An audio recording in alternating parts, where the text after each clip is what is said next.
Yo, this is Steve Bloom, and you're watching Moana Nui podcast. We'll be starting soon. Don't go anywhere.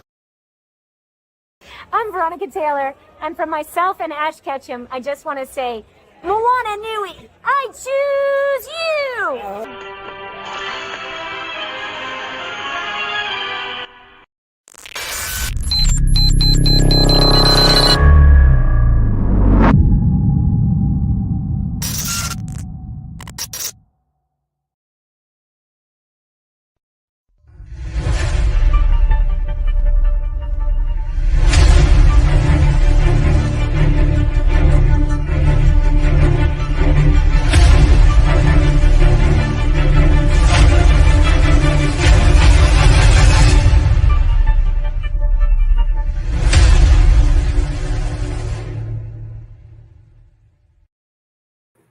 Hello, and welcome to a very special episode of the Moana Nui podcast.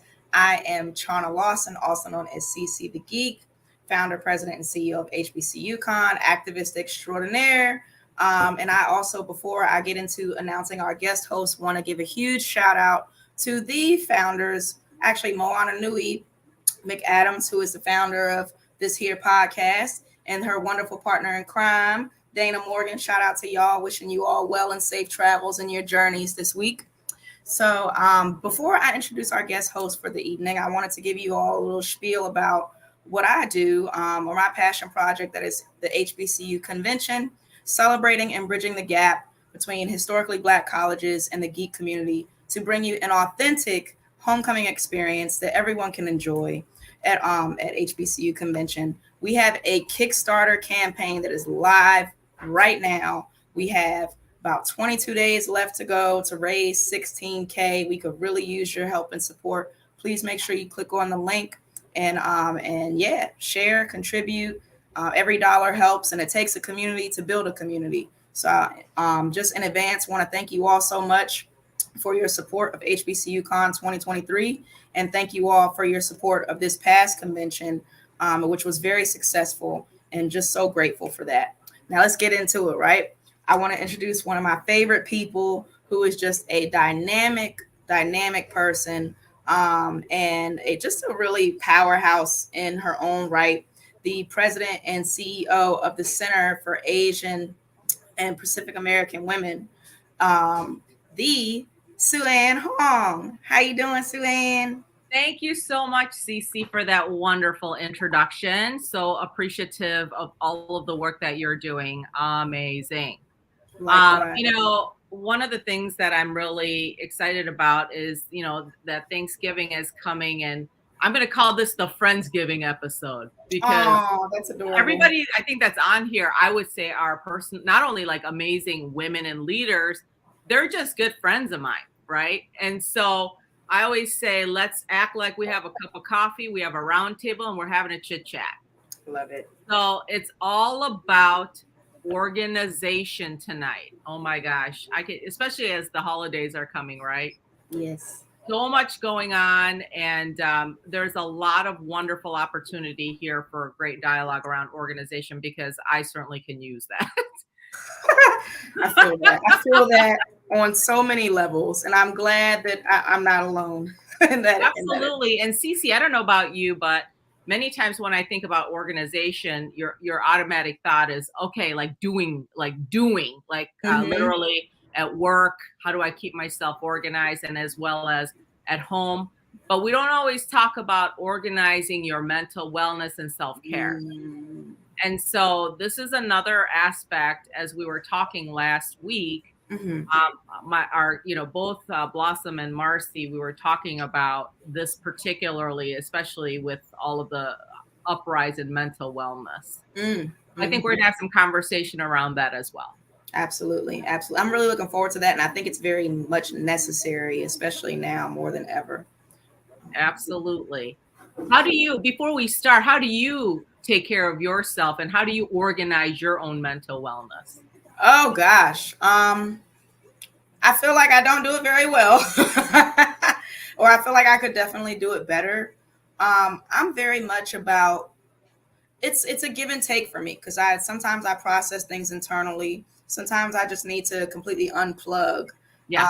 And to the point where I like sat in silence in my room for like hours because I have just been dealing with so much sensory overload that I didn't even want the TV on in the background. Absolutely. That's kind of how it's been. But then at the same time, I also like to talk to my therapist, who I love very dearly, and then just really being in community with people, like having conversations like this, talking to people who keep their head on a swivel and aren't afraid to be vulnerable and are really kind of what keep me going. And also seeing the culmination of the work that I've done and seeing how it impacts other people also keeps me going for sure. Yeah. Well, Cece, thank you so much for being here tonight. I really appreciate it. Thank you. And now, you guys, let me introduce you to my guests. Let me start off with a good friend of mine, Blossom Martindale. She is, I don't know, she's got like 7 different titles, but business consultant, CEO, BTI. After designing clothes for the fashion industry, Blossom switched to influencing lives through coaching, consulting, insurance, and financial planning. Blossom and I met at the Northeast, and we actually were peers. We worked together for many years, but we really didn't know each other well. But we both somehow ended up in Atlanta, and she saw me on social media and reached out to me. And we said, oh my God, we need to connect. And ever since then, she's been like, my sister from another mother. That's right. So, Blossom, welcome. Thank you, Sue Ann. Thanks for having me on. And, you've always been my rock star. I consider you a mentor. You've always been there for me. So I was so excited to reconnect, when we were here in Georgia. So I am thrilled always to be in your presence and to do whatever I can. So thanks for having me. Thank you so much. And by the way, Blossom runs her own company, Kegazelle Coaching and Consulting Group, and recently formed a partnership called Team Technology Inc. or Team Access, and is the CEO of a small startup company called Brickio Technology. So, and then plus she raises a couple kids, writes a book, is an author, just a few things. Just a few. Welcome. Just a few. Next, let me introduce you to another good friend of mine, Marcy Thomas, CCMS Vice President of Portfolio Loan Officer at Grandbridge Real Estate Capital LLC, BB&T, now TRUIST. And let me tell you, Marcy is, she's like, you have to watch her because she's this quiet force that kind of comes behind you. All of a sudden, it's like, bam, there she is. And you're already like friends with her and you're doing stuff for her. You don't even know. You turn your head and you're saying yes to things you didn't even know you wanted to do. So she's quite the influencer and just a freaking rock star, I have to say. So welcome to our podcast. And let me tell you, she serves in several roles to support TRUIST diversity, equity, and inclusion initiatives in the Georgia region. She's the co-chair of the Disabilities BRG Georgia region, promoting and welcome of the different able need community for the combined heritage, BB&T and SunTrust Bank. So they combined, obviously, to become TRUIST. And before, she held both corporate and regional leadership roles with Asian Pacific Islander Women's Information Network and Disabilities Business Resource Group. And you're going to hear much more about her journey, but I'm so excited to have you. Thank you. Thank you. There's only a few people I will let out me from the witness protection program. Wait, who's the one that needs to be protected? So Dana. Yes. Dana, a powerful, amazing Morgan. Who are you? Well, go ahead.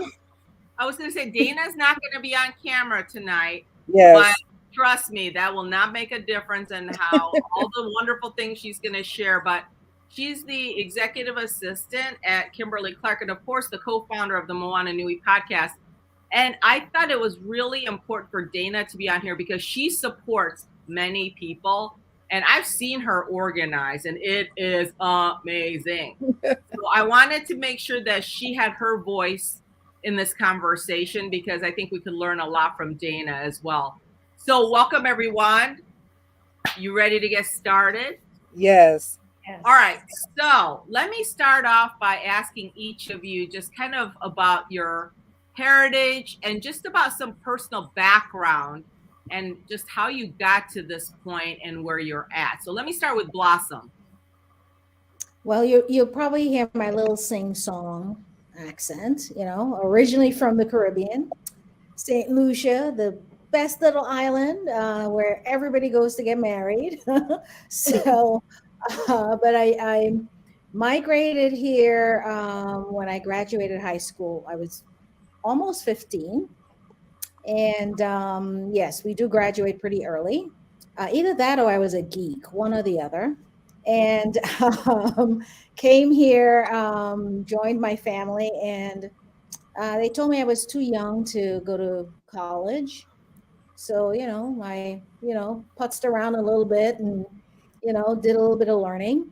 And then decided to go to fashion school because that's what I like doing. But my background, is a little bit of mixture. We do speak French Creole. So unfortunately, I never taught my kids, but I do speak it. I was raised primarily by my grandmother. She passed away about 10 years ago. And, really miss her. And she was like, the matriarch of the family. And she raised about 10 of us in a 1-bedroom house. So we would sleep around in beds and, just really do things to entertain each other. And, today when I walk through my, my home, I really think about that time. And it's really gratifying. And that's why I give back so much because it really does remind me of where I came from. Here in the U.S., I do have a bonus daughter and my son and daughter, and they do keep me very, very busy.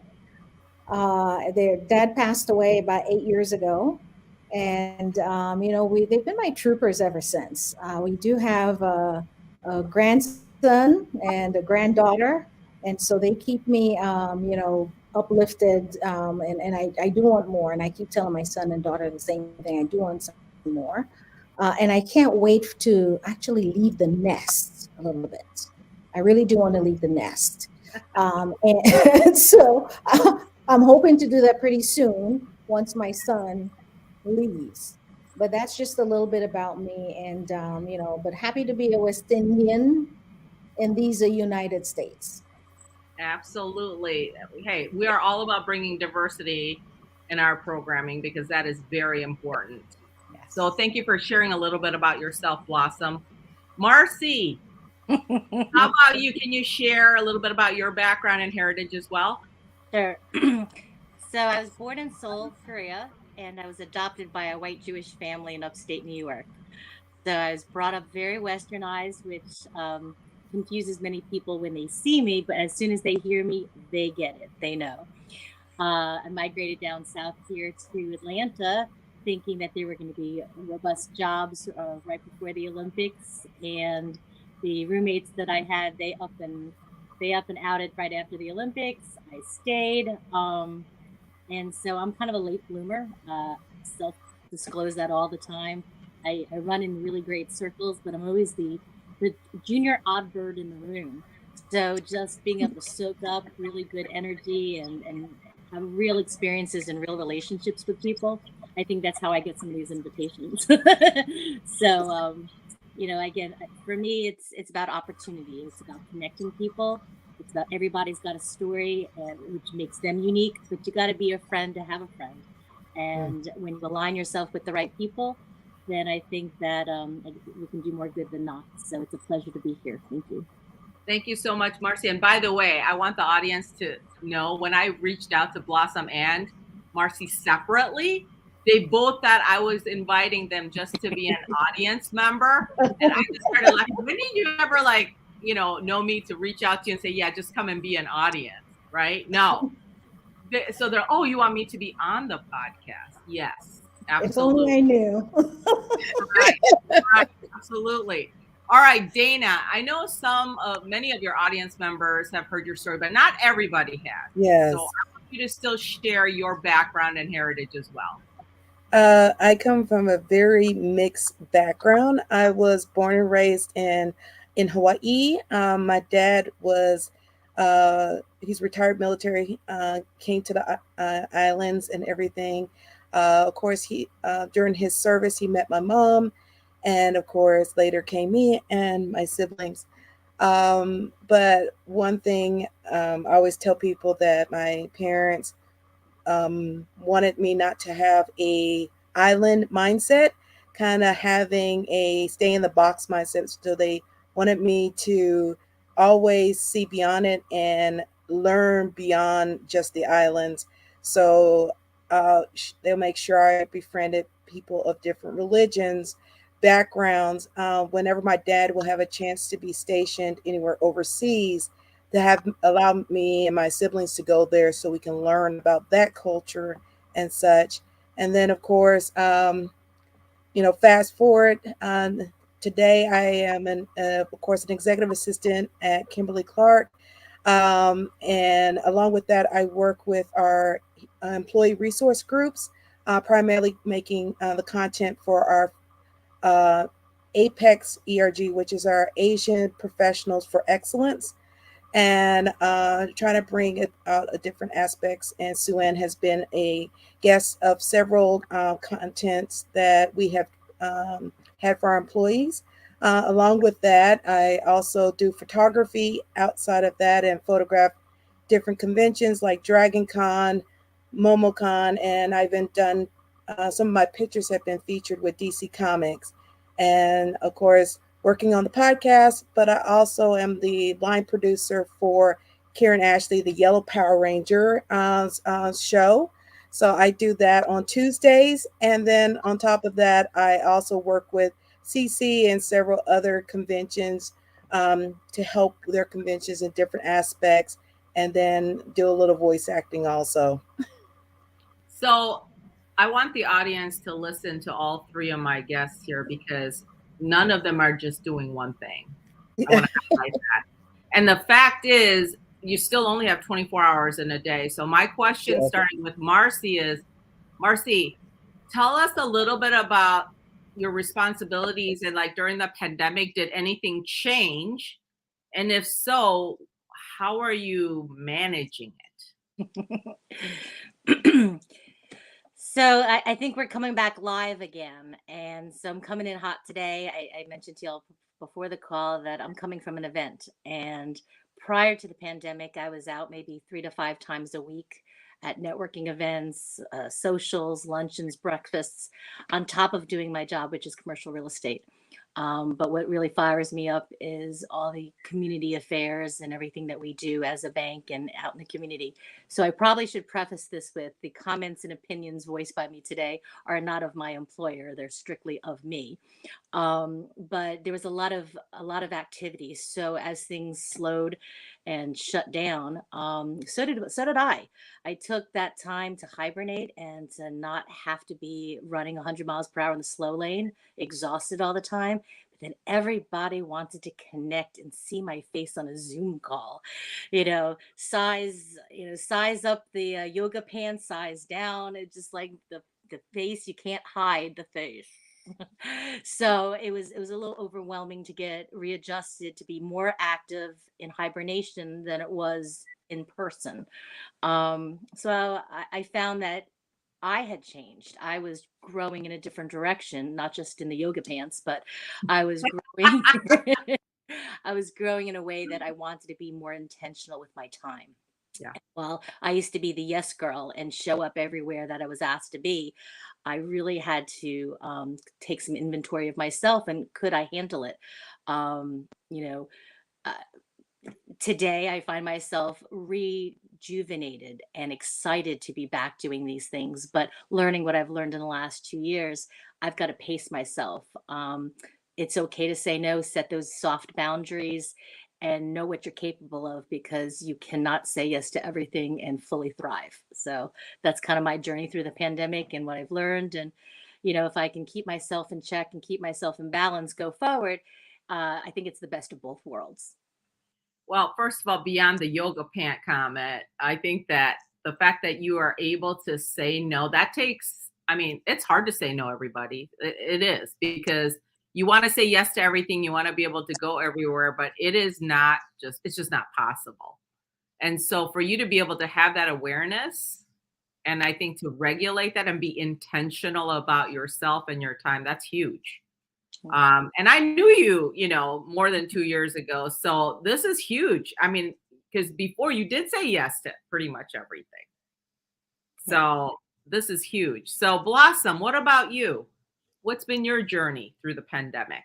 Well, there's some very practical things for me, and apart from just mentally sometimes feeling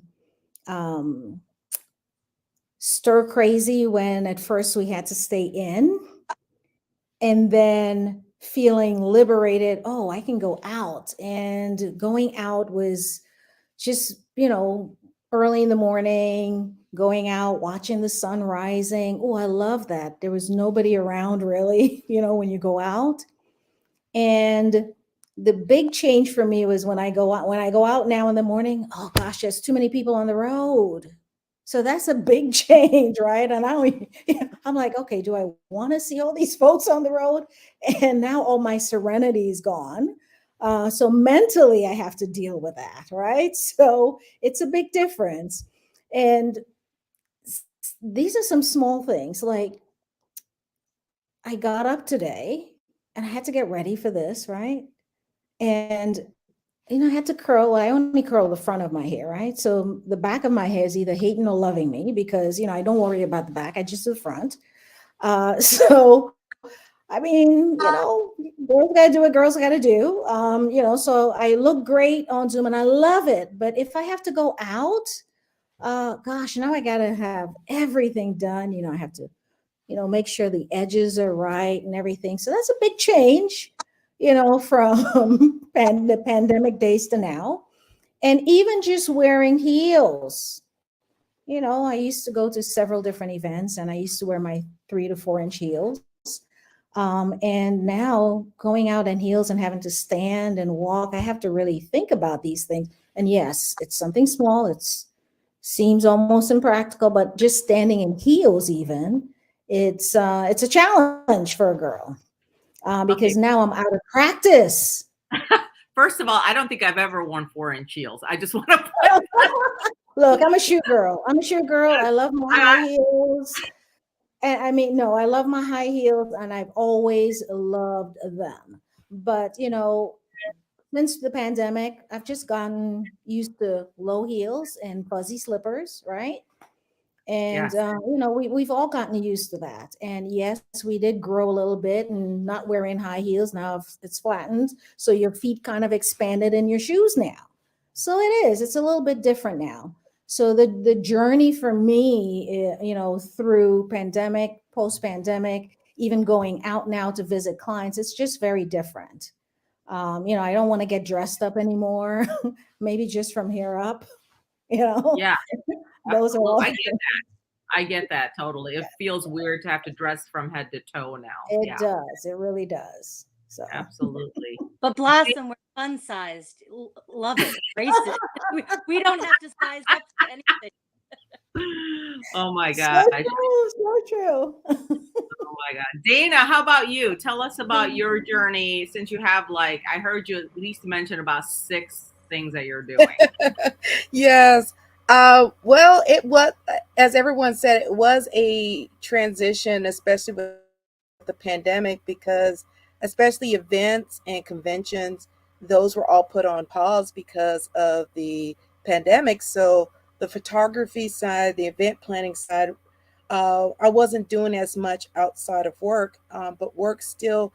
Luckily, my company was one of those that already had the infrastructure set up for us to work remotely. So we didn't have the horrible jolt that a lot of companies had trying to all of a sudden trying to set up virtual platforms and get everybody be able to connect, um, securely from their homes and such.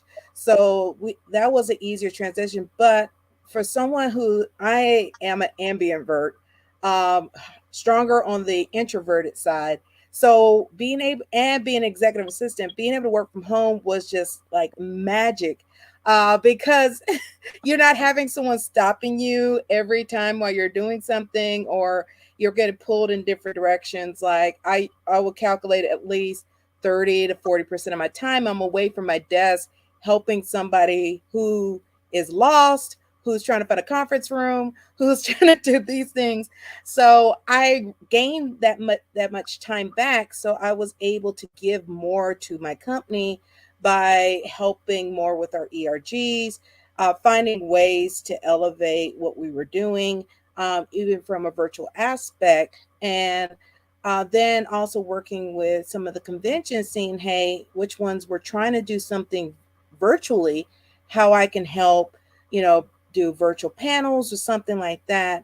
But it was funny because before pandemic, me and Moana and another friend of ours was talking about how there was a lack of resources giving voices not only to women, but women that are part of the BIPOC community. And we were kind of talking back and forth of things that we would like to see for both indigenous cultures, for the Black community, and people of color communities. And then the pandemic happened, and then I get a message from Moana. Was like, "Hey, sis, I'm starting this podcast," and I'm like, "Oh, okay." Uh, and she was just like, "Love to get some ideas." Of course, she knew that I was working on different things, so I will introduce her to some guests to have on the show. And then she was like, "Hey, whenever someone I'd love for you to co-host." And then I will co-host after 2 or 3 times, and then she's like, "Yeah, you might as well stay on the show."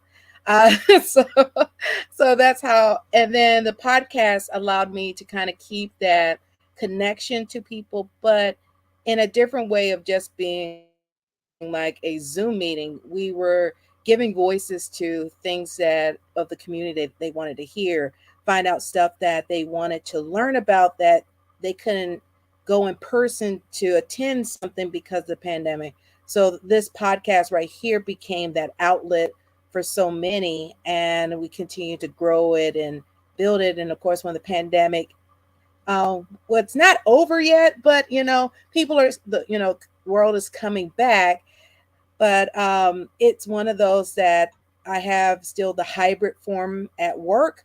And then still, I agree with Blossom. I tried for a event to wear heels for the first time in 2 years, and my feet was like, no, no, go ahead and get you some flats. So that is something I have to adjust to, is that. And then, of course, like everybody dealt with the pandemic weight and everything, that we have, we're looking at how we can revitalize ourselves and not be so focused on the pounds, but um, our mental, emotional, and physical health more overall. Absolutely. And one thing or a couple things I heard you say, Dana, was that you actually gained some efficiency, sounds like, because you kind of no longer have to do some of this work and tasks that doesn't really add to what you need to do on a Yes, regular day. And second is exactly. the fact that you expanded your community with this podcast, and all of the topics, actually, including tonight's topic, all came from audience. We actually surveyed Yes. the audience and asked them what they wanted to hear.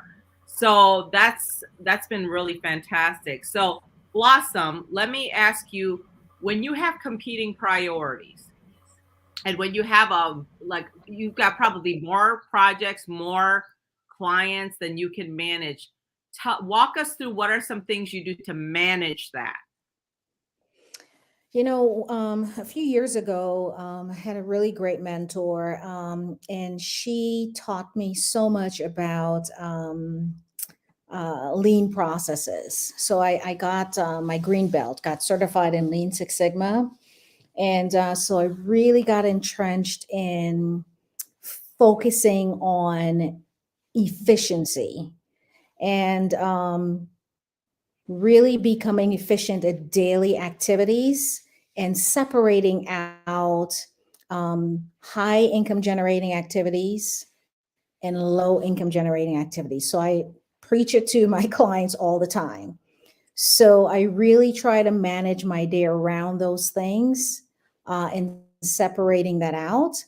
I have a team at work, and I really leverage, well, what is it that I need to do to bring the business in, and where can I move the other activities and tasks off to them that they will be even more efficient at than I would. So we kind of stay in our lanes, right?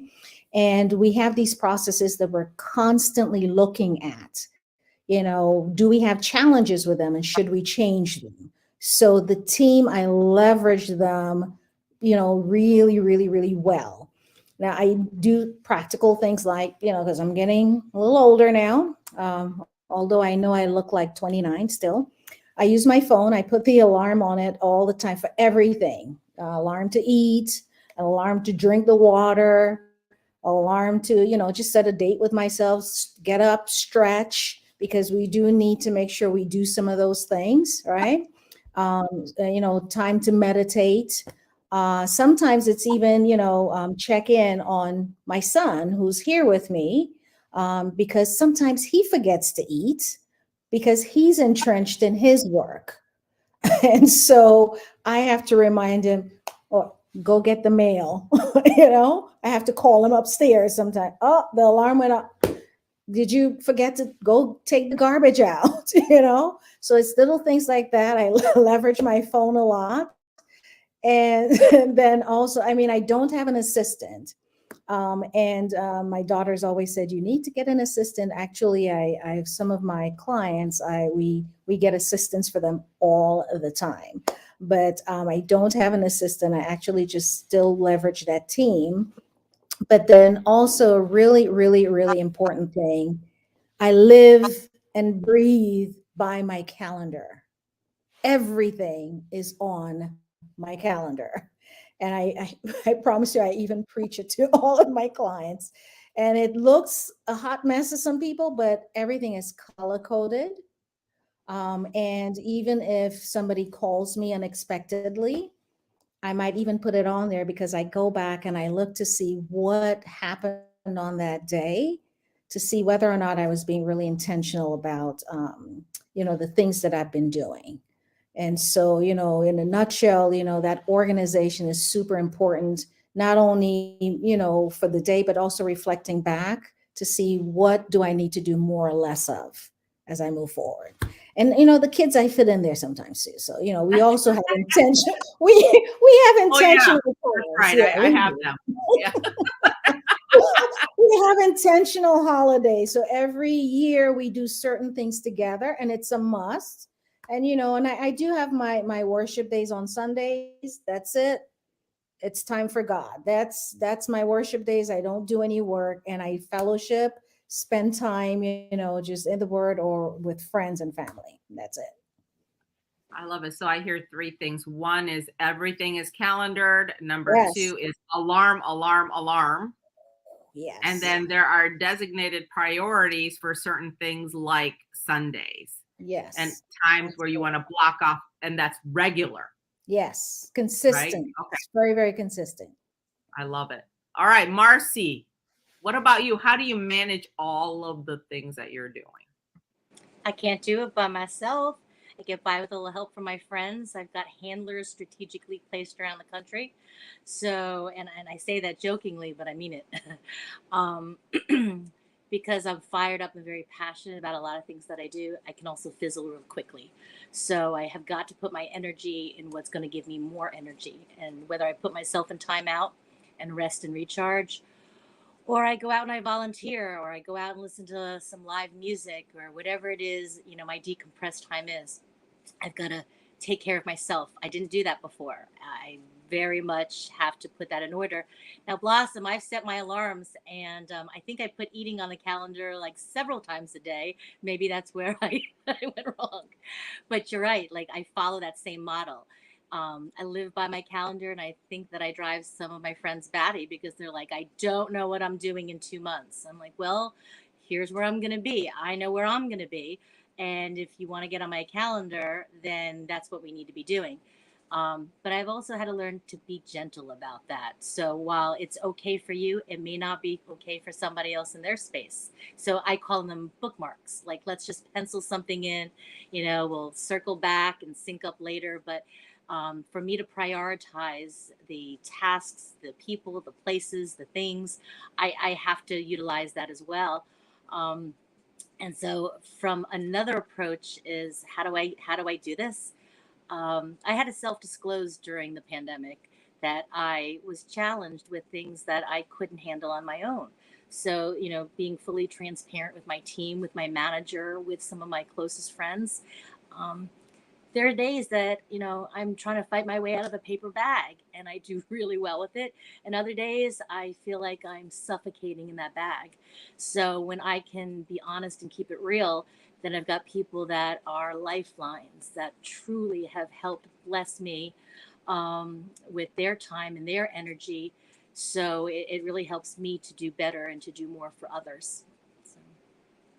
Well, first of all, I can back up what Marcy says about like these bookmark situations because I'll get a ping. Where are you going to be on this date? I'm like, well, am I in the state or not in the state? You got to start there.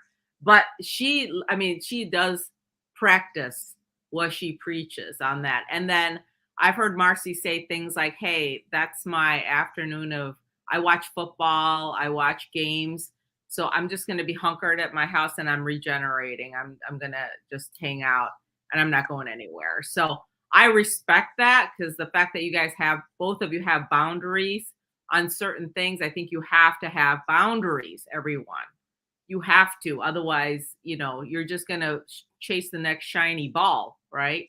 And you're going to run yourself ragged. So I think having processes in place is helpful. I'm still learning that because I'm not as good with the calendar like the two of you.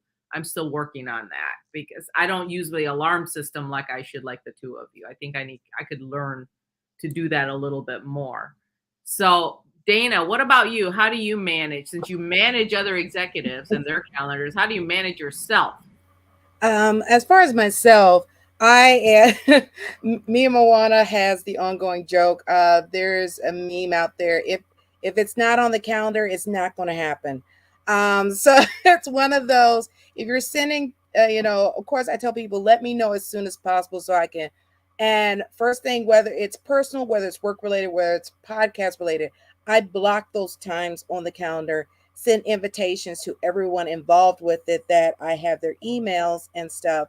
So it's on the calendars because, your calendar is going to give that reminder if you set for notifications to come, a certain amount of time. So I always make sure 15 minutes beforehand that, hey, this event is coming up so you can get ready to, head to your desk or whatever so you can be there. But then I am a big believer in OneNote.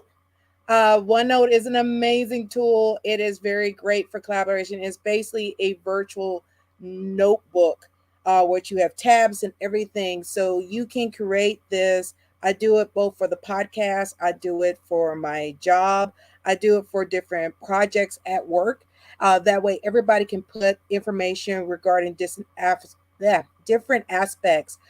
regarding that. So whether it's for the show, I have a page for each episode where I put the bios in there. I put each person's headshot, the graphic that we use to promote it, the links to all of the platforms that it will be promoted at.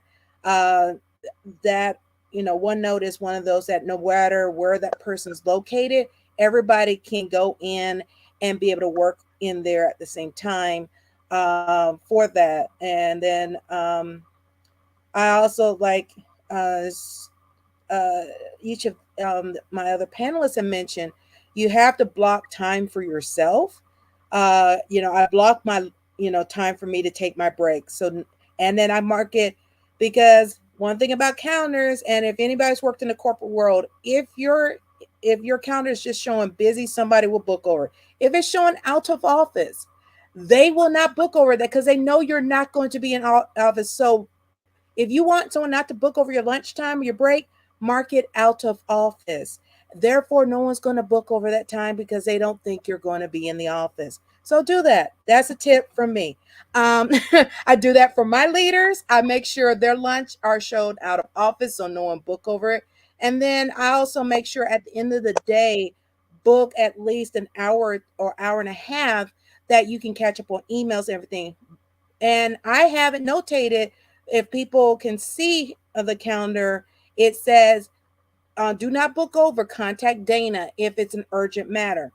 For myself, I have it blocked as out of office, so nobody will bother me after 4 o'clock, because it's me catching up on my emails or anything else I need to do prep for the next day. So you got to do that. And then also on your weekends, you got to give yourself time to wind down, because I always hear people say it's hard for them to sleep because their minds are constantly going. You got to give yourself that hour or two at the end of the day to allow your mind and your body to slow down and to prepare for you to actually get a good night rest. So I always plan, hey, by this time I wrap everything up, I go to bed, I sit there and read my uh, I got into, during the pandemic, due to some friends, into webtoons and these little virtual books. So I sit there and read a couple of chapters as part of my wind down. And then it's like, all right, I had my hour of reading, time for me to go to sleep, and I go to bed. So I think those elements everybody needs to organize for themselves to give yourself that mental health that you need. Absolutely. I like some of the tips about being out of office, because you're right, it does get trumped. Otherwise, one thing that I use is, and I need to do more of this because my email is just like crazy. So I use naming conventions for my folder. So I'll put, like, when I'm working with all these different sponsors and whatnot, I'll put corporate dash and the name of the company. And then Yes, everything exactly. starts with like corporate dash whatever. And so I just have it all in one, and then all my information for each of those companies goes in there as an example. So naming convention is helpful. It's a pain initially, but it is helpful because it is like, I don't need to search. I know where to go, as an example. And then the second thing is, one of my supervisor taught me this really early on. And she had this amazing capability of getting probably more work done than her peers. And I'm like, what are you doing? And she would say that her big thing is she touches things one time. So she'll read it, touch it. If she can resolve it, she'll resolve it right then and there. And then she won't go back. Now, unless it's a report you're writing or whatnot. And then she'll block off like enough time so she doesn't have to shift gears to different topics. She'll stay on that topic for several hours if she can to finish it. But her big thing was, do not touch things more than once if possible. And I'm telling you, that's huge. So I try to practice some of those things. So hopefully those are some other nuggets. So let me ask this. Mental health and wellness. We kind of got into it a little bit. We talked about organizing our lives, calendaring on all of that. I want to hear more about what you're doing about your mental wellness, and be specific, please, about what are you doing to manage that. And I'm going to start with Marcy. I'm a work in progress, but I'm happy to be honest and transparent about my journey and where I've been. I used to think I could do everything and fly high and do it well. And I think that I was doing myself a disservice. I had to really check in with myself and say, am I really doing this great? Or am I just showing up? There's show, place, and win. And showing up is just, sometimes it's good enough, but it's not for myself. I could be someplace, but you got to be present in the moment. So for me to do that is really putting myself in time out and pausing. I have most large institutions have EAP, employee assistance programs, and I had to learn that it's okay to not be okay some days. And being honest with myself and with others helps me to be more efficient. Because it's not that I'm not capable, but I might have a differently able need that day.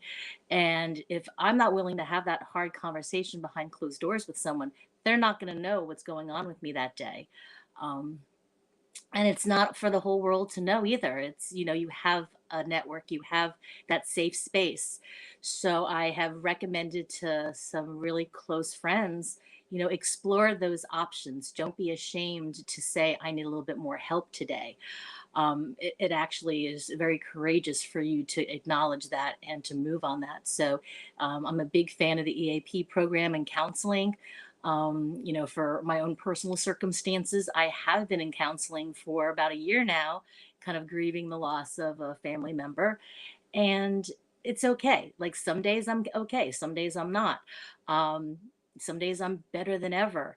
But I have to connect myself with the people and places that will help me to keep my calm, help me keep my cool, put me in timeout and call me on my stuff. And so for mental health awareness, we had Employee Month, October, and I don't know that a lot of people really are okay with themselves to be able to admit that it's not something to be ashamed of if you need extra help and extra support.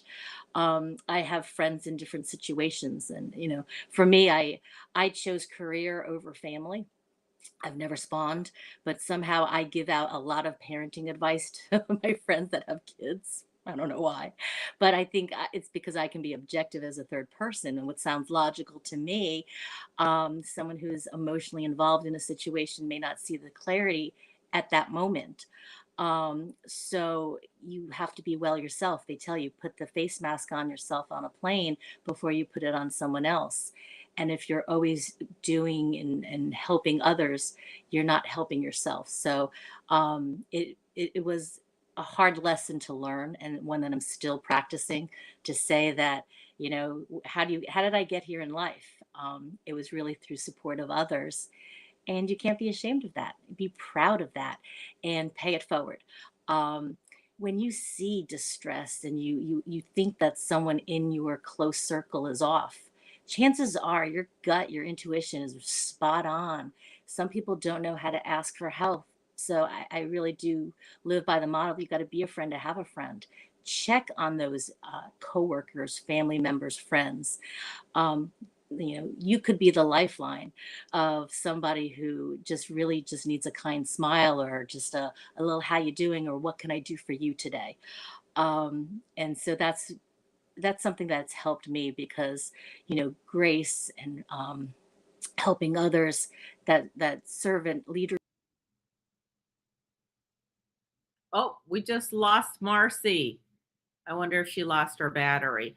But I heard several key things that I heard from Marcy. Number one is I hear more about intentionality, about how she addresses mental wellness with the tools that are available to her, including the employee assistant program, but also being really in tune with yourself is what I'm hearing her say, is that she is very in tune with what's going on, and then being vulnerable enough then to share, to say, hey, I need some help. So I think that and Blossom, I don't know what you think, whether or not during the pandemic, do you think that people became like, gave more grace to not being okay, or is the culture changing about putting yourself first in terms of some of these issues?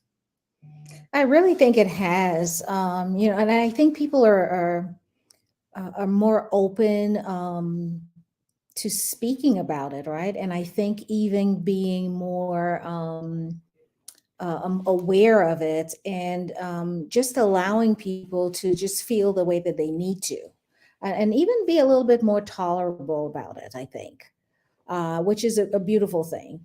When I think about some of the main things that I do for my own mental wellness, I definitely have a life coach who is, a phenomenal person and really helps me with just navigating some things. I always said, I have a friend, she's on here somewhere. She calls me Coach B. I said, even the coach needs a coach, right? Coach does need a coach. Well, Blossom, And I think your point, the best coaches, I think they have coaches. absolutely, they should. And I have several. It's not just one. You should have in different capacities, because even with you, Sue Ann, I consider you to be one of, my mentors and coaches. And I have a prayer group that I've had for many, many years, since 2009. Every week we get on and we get together, and that helps me just mentally prepare for the week. Each week we kind of get together and talk through and pray through things, and really just think through what we need, how we need to help each other. So that's really important, to have that community and that village that help you to really do the things that you have to do. And then, when I think about even just on my own, one of the things, and I think Dana said it, it's reading. So Yeah. I'm a reading nut, and I try to read something. And there's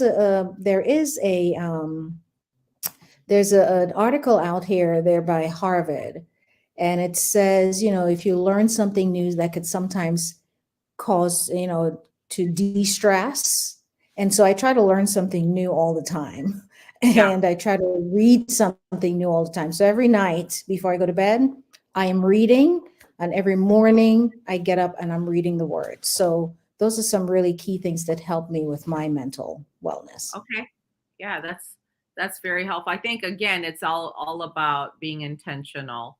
You Yes. talked about reading. You're I think that Sunday, dedicating that Sunday, especially communing in faith and all of that. I think that's huge. Yes. And then as That was far my as, deal. yeah, absolutely, I can see that. And then the fact that you're so deliberate with your time. I think that's one of the key things that I heard with you specifically, Blossom, is that you are very specific, like you are very intentional about your time, because you're going back to looking at your calendar and all of that, which is huge. Yeah. So, Sometimes my kids tell me I'm extra because, I do fly off the handle sometimes, when I can't stick to my time frames, but it does help. It really does help mentally to keep you sane. yeah, absolutely. Dana, what about you? For myself, I go by that saying that to check on your strong people that you know, because the people you can always depend on and everything, they have their times that they need support too.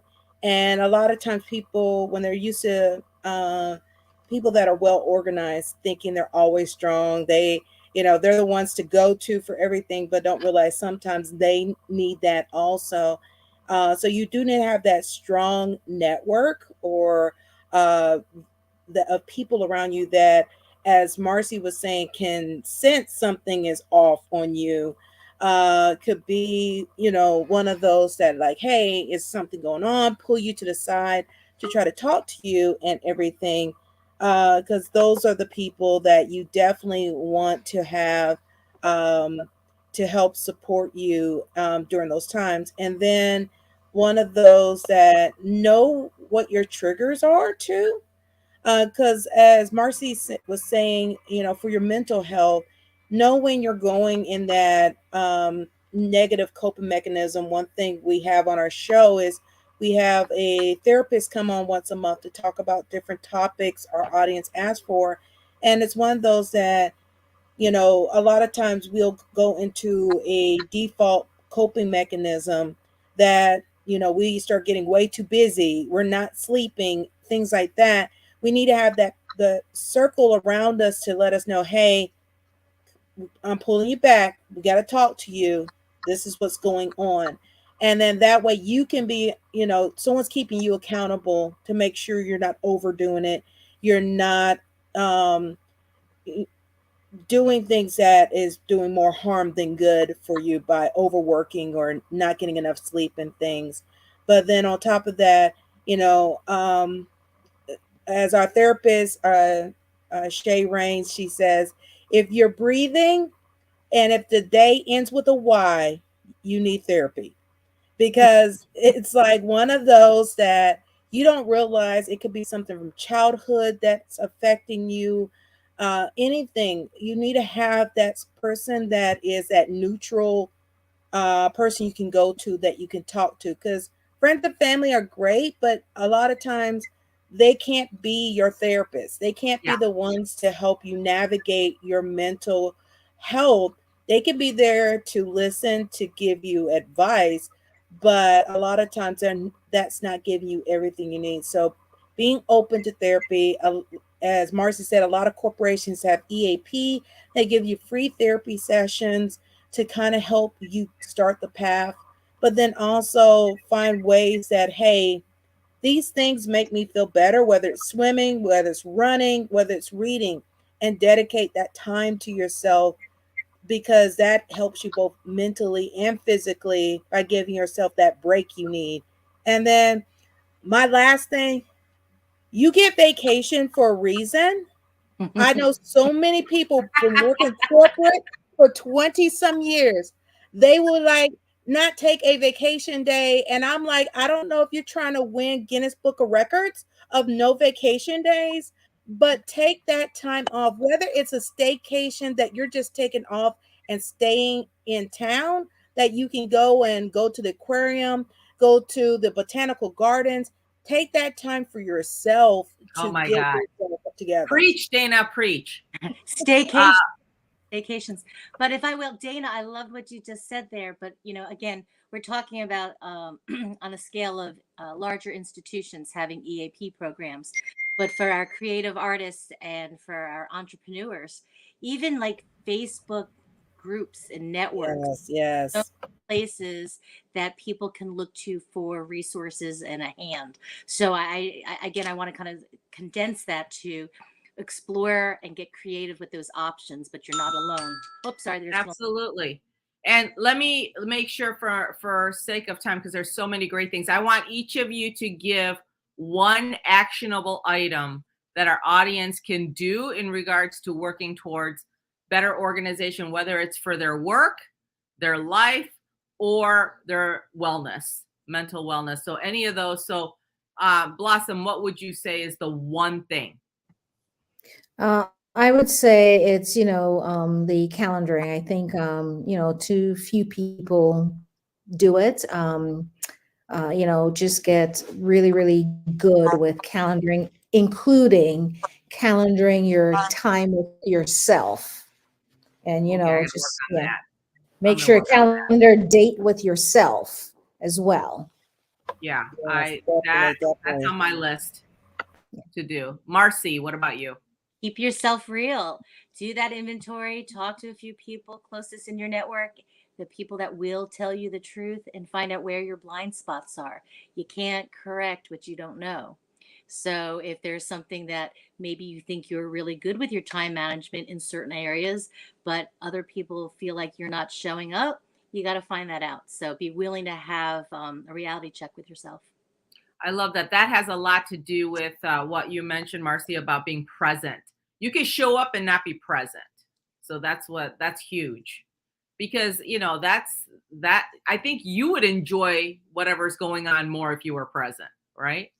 So that's huge. So okay, so we've got calendar, and we've got check with your network, check with the truth tellers in your community who will tell you the truth about whether or not you're present and what else that they see in terms of blind spots. Dana, what about you? In alignment with those two, being open to other options, because a lot of people get stuck in their ways, or things that if it ain't broke, don't fix it, but they don't realize it is breaking things because it's taking longer. Your productivity is not there, and you're not taking time for yourself. You may have to learn how to implement and be taught technology like OneNote, or utilizing a virtual calendar versus a paper calendar, things like that. Being open to those things, because once you do that, you can realize where you can gain your time back and your organization, both in your personal life and your professional life. Absolutely. And I'm going to say touch things once, Yes. if possible, and go west to gain 3 hours. That's the only time that you'll get 27 hours in a day. Or go all the way to Hawaii and you gain 6 hours. That's right. But I really appreciate the conversation. Marcy, Blossom, Dana, you guys did a wonderful job. Just thank you for sharing your stories and all of the things that you're doing and still working on. It was really a pleasure. Appreciate that. So with that, I'm going to turn it back over to, I don't know if it's CC. I'm basically going to wrap things up. I like to thank everybody for joining. Maria saying she agreed countering was her first step of becoming more organized and intentional. A lot of people don't realize how important something like that is. So everyone, once again, thank you for tuning in. If you missed any of the others, talent development sessions that we've had with Sue-Ann, you can find them on our YouTube page. Go to our YouTube, type in Moana Nui Podcast. You will find all of our previous episodes for under our professional development channel there. But then you can find some of our other episodes from panels that we talk about Marvel and DC.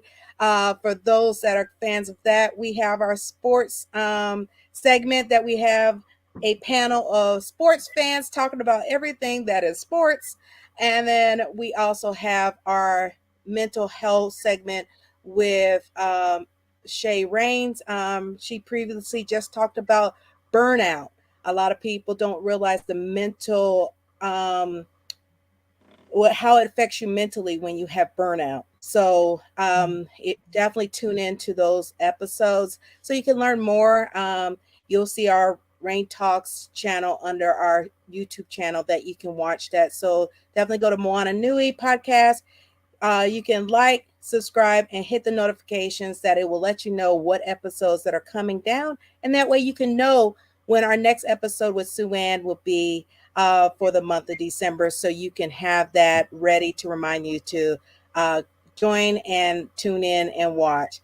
But once again, Blossom and Marcy, can you tell the audience of any way they can follow you or your business or anything you're associated with that they can support?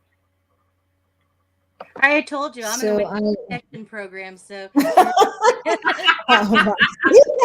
in your mind. That's right. But I am on LinkedIn. Oh my goodness. I am on LinkedIn, but I'm very intentional about who I connect with. I need to have an interaction. I'm not a person, I am service. So if somebody connects with me, I would ask that they just message me and let me know that we are part of this program tonight, and that's how we relate, so I can reach out to you as well. So thank you. Awesome. Yeah. And Blossom, what about Same you? here. Yeah, same here. I'm on LinkedIn. That's usually my go-to. I'm horrible on the other places, but LinkedIn is my go-to. And just connect with me and mention Sue-Ann the Rockstar and this program, and I definitely will connect. Yes. And Maria, thank you for all your lovely comments, Maria Bailey. Absolutely. And then, of course, I always have to say, please make sure you go to capwa.org's website. You can hit that lovely button on their site that says donate. That's the organization that Sue-Ann's part of that you can donate to help make more programs and things that organization is making that make it happen for so many women within the community. And then, of course, if you contact through there and say, hey, I love the stuff that Sue-Ann's talking about, I would love to see how we can have her come to our company and we can make a donation to Capwa for her doing that, do that. So that's my I don't need a publicist. I got one right here. So because you'll definitely find so much value as watching this episode. You can find the value with Sue-Ann, because she's done several things for my company, and we love the rapport that we have with her and Capwa. So you can easily do it with your organizations also. So with that, everyone, thank you so much for tuning in. Have a great evening. And of course, with what's going into the holidays next week, please be safe and tell those that are around you and a part of your life that you love and you care about them, and check in on them, because it is that time of year. Depression starts kicking in. So please check on those loved ones. A few minutes of just checking in can go a long way. So please do that. And if you worry about your own self, definitely look into your EAP. But also, if you don't have EAP, there's so many outlets out there that do virtual therapists. Go there, book on a session, and talk to someone. And that way you can have that additional anchor to keep you grounded and help you in your journey also. And so with that, everyone, have a great evening and have a great holiday week next Happy week. Thanksgiving. Bye, everyone. Thanksgiving. Bye.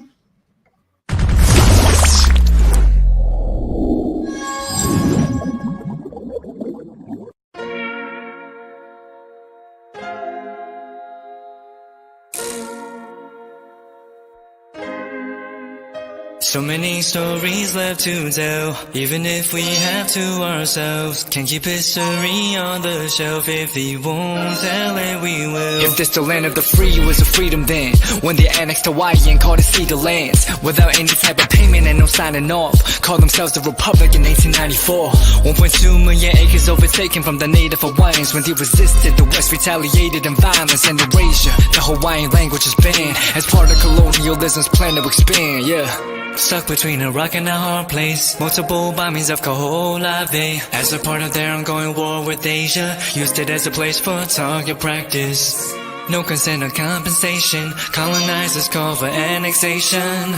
No work out for all the locals. School will never let you know. So many stories left to tell, even if we have to ourselves. Can keep history on the shelf. If we won't tell it, we will. Too many stories left to tell, even if we have to ourselves. Can keep history on the shelf. If we won't tell it, we will. We will. So if we put Hawaii into perspective, well, Black and Asian history is interconnected. Considering the fight with the Pacific, then of course, versus Asia, they was treated as a middleman for war, but didn't let the Western colorism run its course, cause dark skin was a sign of dignity to core. The land was taken in the name of capitalism, when prior to it was an actual kingdom. Clap back at the system. Stuck between a rock and a hard place. Multiple bombings of Kaho'olawe as a part of their ongoing war with Asia. Used it as a place for target practice. No consent or compensation. Colonizers call for annexation. No work out for all the locals. School will never let you know. So many stories left to tell, even if we have to ourselves. Can keep history on the shelf. If we won't tell it, we will. Too many stories left to tell, even if we have to ourselves. Can keep history on the shelf. If we won't tell it, we will. So many stories left to tell, even if we have to ourselves. Can keep history on the shelf. If we won't tell it, we will. Too many stories left to tell, even if we have to ourselves. Can keep history on the shelf. If we won't tell it, we will. We will.